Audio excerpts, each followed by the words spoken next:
My dear fellow teachers and researchers from all over the world, thank you very much for being here today to navigate our path for our better English education together. And my title is Evolution and Challenges of English Language Teaching and Learning in Korean Schools. Thank you for the wonderful introduction, Mr. Kim. As he introduced me, I have been teaching at middle schools, high schools, and colleges over 30 years. And now I'm working as a teacher educator and consultant. Over 30 years, that's quite a long time, isn't it? But teaching has never come easy to me, not a single moment. I have been struggling and stumbling and getting frustrated in every class. What a shame I am not an expert or I can be confident in my teaching after 30 years. However, rather than crying in despair, I would like to lay out my teaching practices and the questions I'm struggling with to you and have a track to make sure I'm on the right track. Are you going to help me? Yes, thank you. Here are my questions. One, how are EdTech and AI supporting the evolution of our English classes? And second, does AI's data collection and personalized instruction truly foster student growth and development? What are teachers' roles and responsibilities? And three, what competences do students really need in a digitalized world? And how do we teach them? Anybody knows the answers to all of this? Actually, the ongoing COVID-19 pandemic has compelled us to push the boundaries of our traditional education, embracing the realm of online learning. In order to connect with the students on the screen, engage them, and bring the teacher presence to the virtual classrooms, we had to spend so many sleepless nights learning and mastering these all kinds of edtech tools. But those sleepless nights was not in vain because we learned all these kind of technologies can be learning aids, effective learning aids, not only for the online learning but also bricks and mortar classroom instructions. Through the integration of the technologies in the classrooms, we gain the ability to collect and analyze learner data effectively and knows the way to engage the quiet and introverted students into the classroom discussions and how to make students collaborate on shared online documents.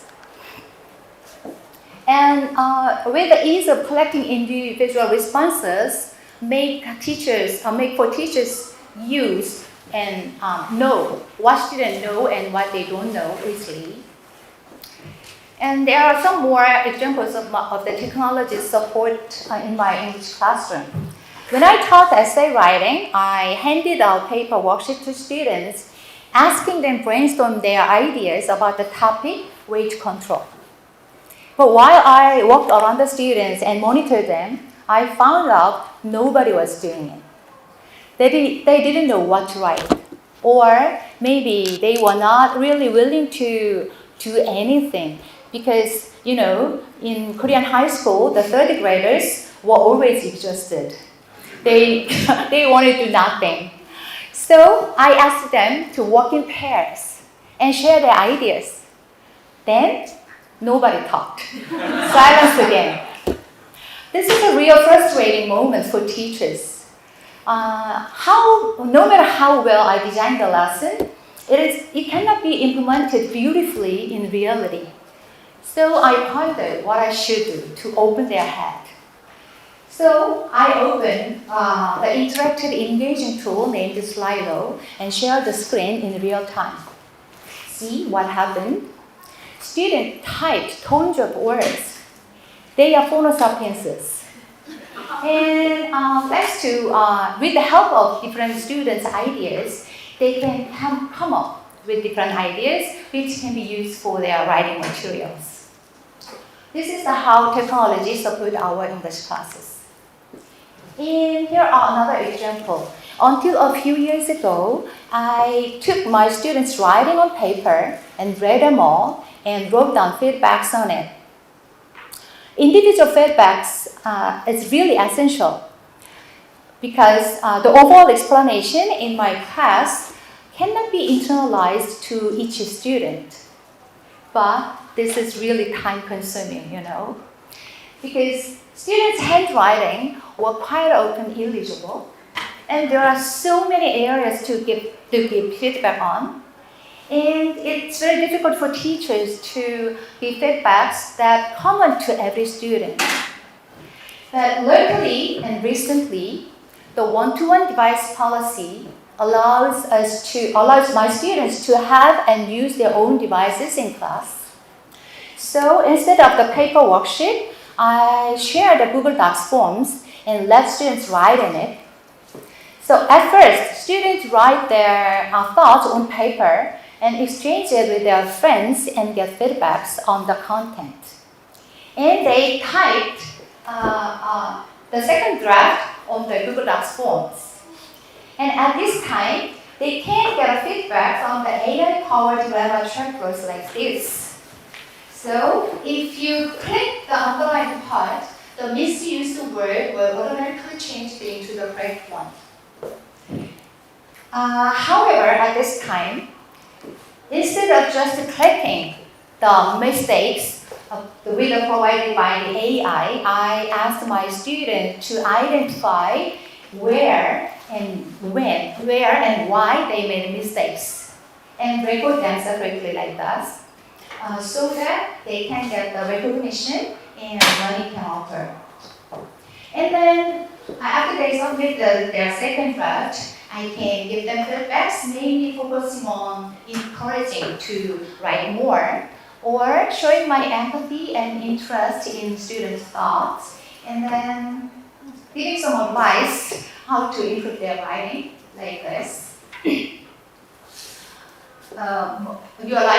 idea is fantastic. I like that so much. Or this sentence is, what made you think so? This sentence needs some more supporting details. Oh, you're on a diet? You are slim enough, don't be skinny like that. And this is another example of my leading classes. Having their own devices allows my students to have reading lessons more student-driven. Actually, in Korea, our reading lessons is not the reading lesson. Students don't read in the class. Teachers read, and teacher explains, and students just listen and take notes. That is not the real reading class. But in this reading class, I let the students work in pairs, and I give them the Google Docs, and they read and interpret each sentence like this. And then I share this on the screen, and the whole students revise this translation all together. And after that, this is the second step. The students had to write the Korean version of the newspaper for the Korean people. This is not the translation. Students had to create the headlines and then search the appropriate pictures or images for the newspaper, and then they rewrite the story based on what they read. So even though they read the same English article, their Korean version will have some different description of the situation according to their comprehension and their point of view. So I think this can be a very good reading lesson that fosters students' critical literacy. And rubrics also can be preloaded in learning management systems, and we can use that as a very good tool to give students some feedbacks, like feed up or feed forward. And it can be also used for students' peer assessment and self-review. AI tutor platforms such as Speaking Class and Reading Progress are actually used in English classes in Korea. But we have some pitfalls. I'd like to share this issue. As you all know, Korean SAT, which is the major factor to university admissions is 100% multiple choices, and it measures only reading and just a little bit of listening. So in high school, English classes heavily weighted on the reading lessons. But we all know this is not a real language education. Reading is like breathing in, and then writing is like breathing out. We all agree, right? But a few years ago, I designed writing lessons and assessment tasks and discussed it with fellow teachers who is teaching the same graders. He said in anger, "You mean I have to read all of the students' writings? I have more than 100 students. How can I do that? And giving individual feedbacks? Are you insane? You do it. I cannot do it." Yes, in Korea, we teachers doesn't have the individual assessment right.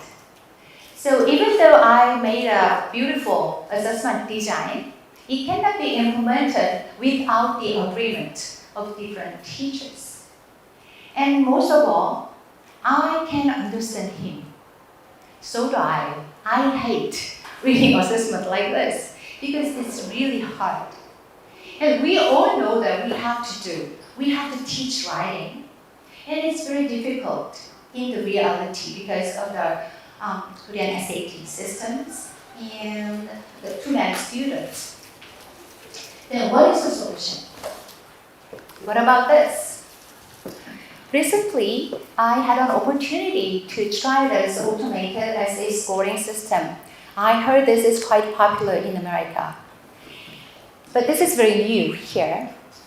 So this creating system provided scoring and formative feedback for each criterion of the assessment task, like spelling and grammar accuracy, essay copy, organization, sentence structure, coherency, and word choice. Isn't it fantastic? Moreover, this automated scoring system is really fast. So as soon as students submit their article, they can get the scoring result very fast, and then they can get feedbacks immediately. And they provide also the growth rates from the first draft, second draft to the third draft. This is what we cannot do. So, I want to ask you, how many of you want to adapt this system into your classroom? Raise your hand. Yes. Oh, not everybody. It's shocking. Yes. Definitely and obviously, this will reduce our workload. And it can be very helpful to improve student writing skills. But on the other hand, I'm wondering, what should be done by the teacher? And what should be done by the AI? And is it really desirable to entrust the AI with everything just because it can do? So, because I think reading students' writing does not mean only grading a piece of task written in English. It means understanding and getting to know students on a deeper level. It means teacher-student relationships. We have to think about this. So anyway, I'm going to use this tool from next semester.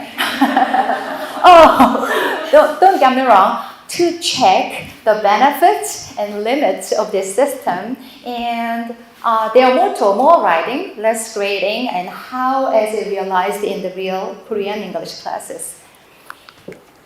And let's move on to the questions again. The first one, how are EduTech and AI supporting the evolution of our English classes? Can you say yes?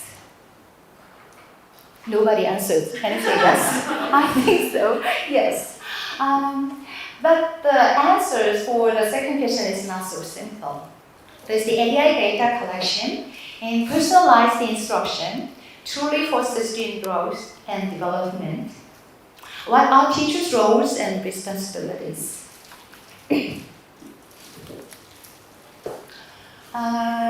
Recently, I was invited to an event to introduce an AI-powered English learning solution. And the company introduced that by AI, they diagnose student weaknesses and support learning through personalization. So I am wondering what they regard students' weaknesses, and I asked them, show me the diagnostic tools. And this is their diagnostic tools. There are too many questions about this. What is the total number of adverbs in the following sentences? And what is the total number of nouns in the following sentences like this? Actually, this is not a grammar question, right? Choosing a number. If the students don't get the right number, they are given the too many questions in this area over and over again. So do you think this is real individualized solution? So can the children will learn how to learn a language, or will they hate learning English? So I think AI can collect data, analyze it, and come up with solutions. But it's up to teachers to decide what weaknesses in language learning to identify and which area need to be developed and what data to collect and how to interpret the data. Teacher intelligence should precede artificial intelligence in every educational judgment and decision, right? In conclusion, new technologies on their own cannot bring about a major change in education.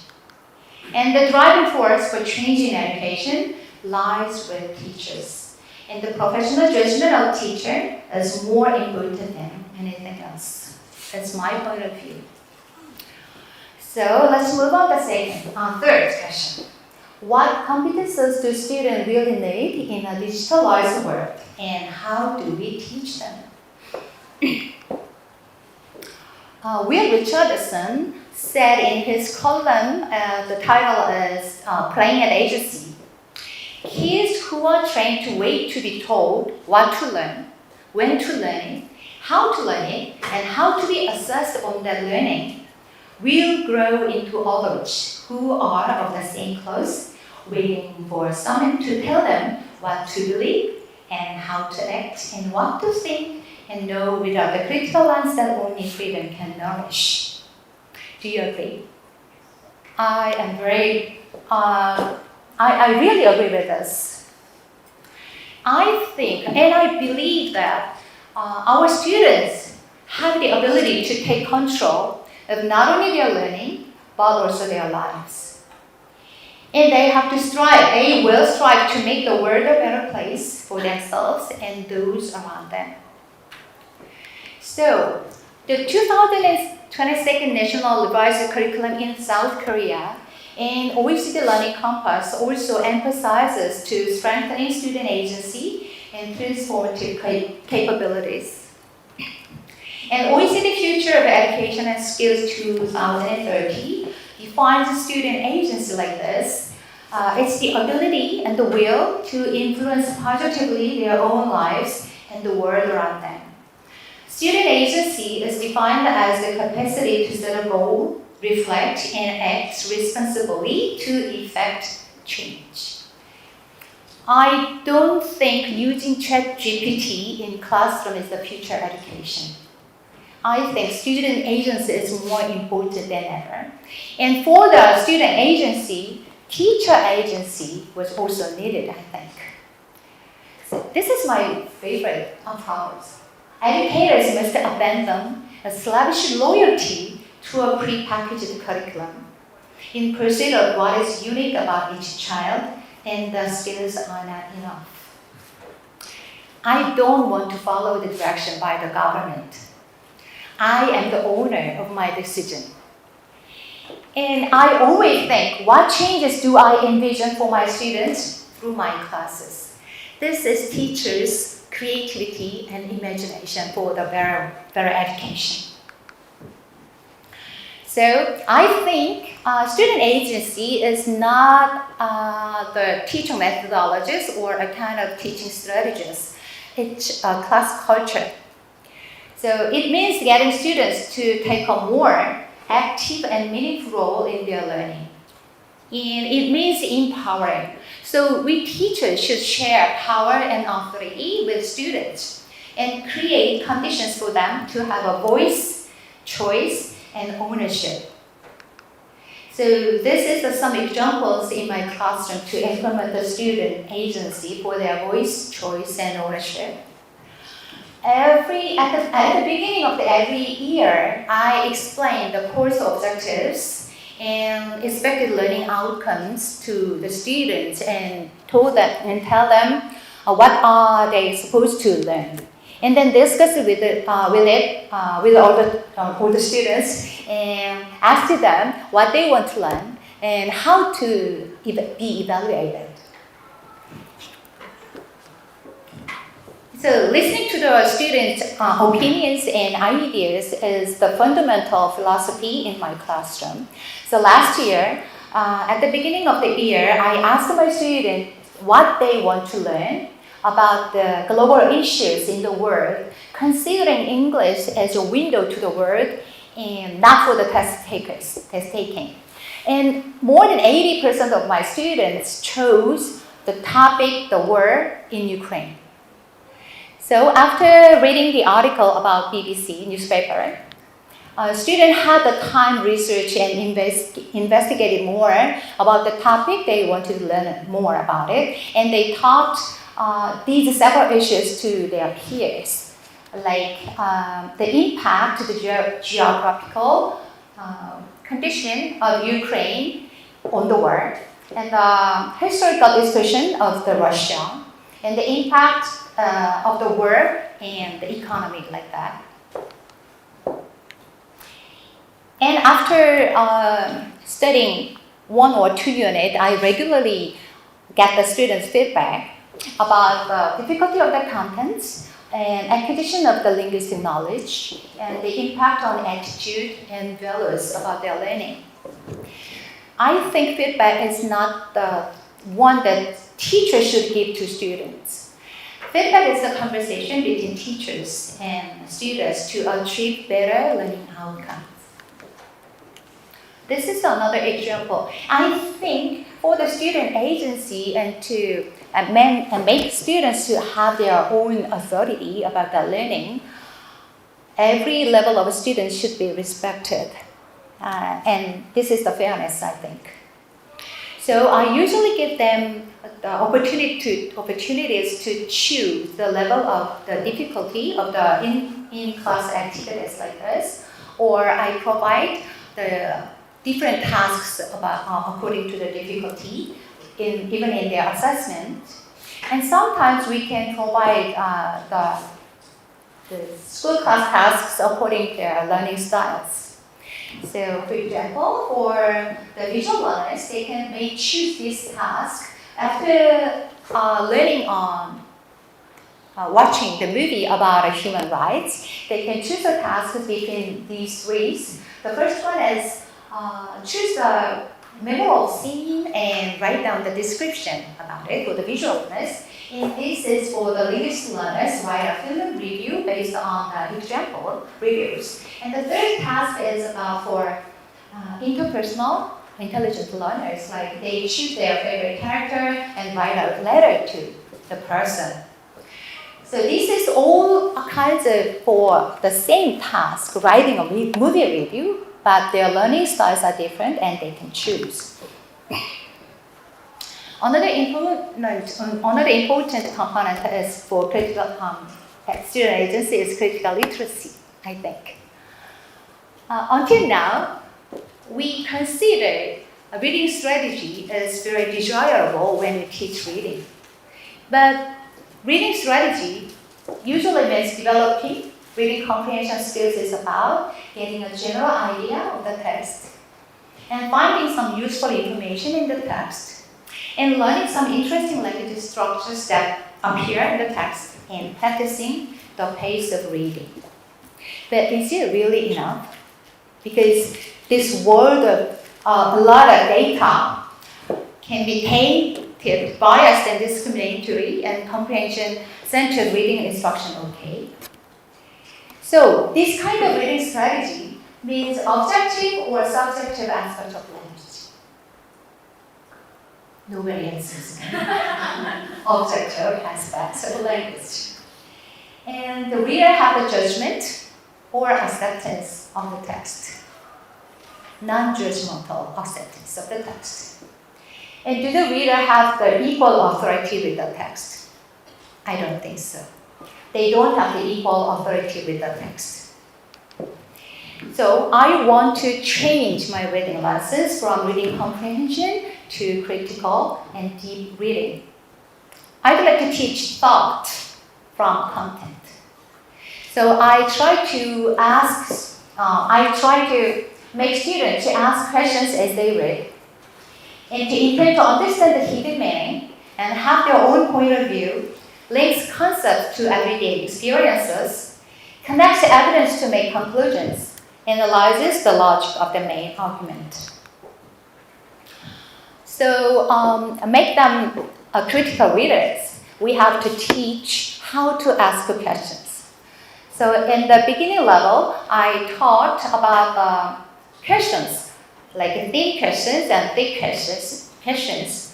And after reading English novels, students created thin questions and thick questions for each chapter and shared their questions on the digital bulletin board. And exchange questions and answers, students deepen their understanding of the content and discuss various topics not explicitly revealed in the text. Here are some examples that my students created, the critical questions, after reading short storybooks or picture books, which deal with several social issues like discrimination, roles and responsibilities, and human rights, animal rights, and etc. What do we take for granted from animals? Are their rights guaranteed? I think the opposition of the characters as animals and humans expresses the reality of foreign workers being discriminated against in society due to the lack of language between them and their employers. Like the boy who built a wall between his books, do you have a wall in your mind? Have you ever had a moment when your beliefs were shattered? And if so, what was it? Have you ever been helped by someone you disliked or feared? Have you ever been hesitant to experience something you've never done because you thought it would be dangerous? What does it feel like to be protected by something you are afraid of? After reading the figure book, the famous book, students make questions like this. I wonder if this book is also stereotypical, like pigs are their teeth. And why do you think Mrs. Peacock's face is not drawn in detail until she moves back into the house? When and how did the society stereotype of moms being in charge of housework and childcare form? How would you advise your own dad if he was acting So after in audition, students learn about these all kinds of global issues relevant to their lives, and they publish it online books about the world they want to change. So after 1 year, students give these kinds of comments to me about their learning. The hardest part of talking about discrimination is changing the perception that I don't discriminate. The English class reminded me that all of us as ordinary people may actually be discriminating on a daily basis without realizing it. It gave me a chance to think about whether the world is really equal and whether my life is free from discrimination. this class has given me a different perspective on the world. And I learned that news should be cross-checked with foreign sources to verify its truthfulness. This is critical literacy. And through this activity, I realized that writing and presenting my thoughts in English is fun and wonderful. This is all of my efforts for student agency and for the better English learning. So this is my conclusion. Vision and mission of English education is this. Our reading and writing lessons should be the experience of changing the world and touching the world, like Paulo Freire said. Thank you very much.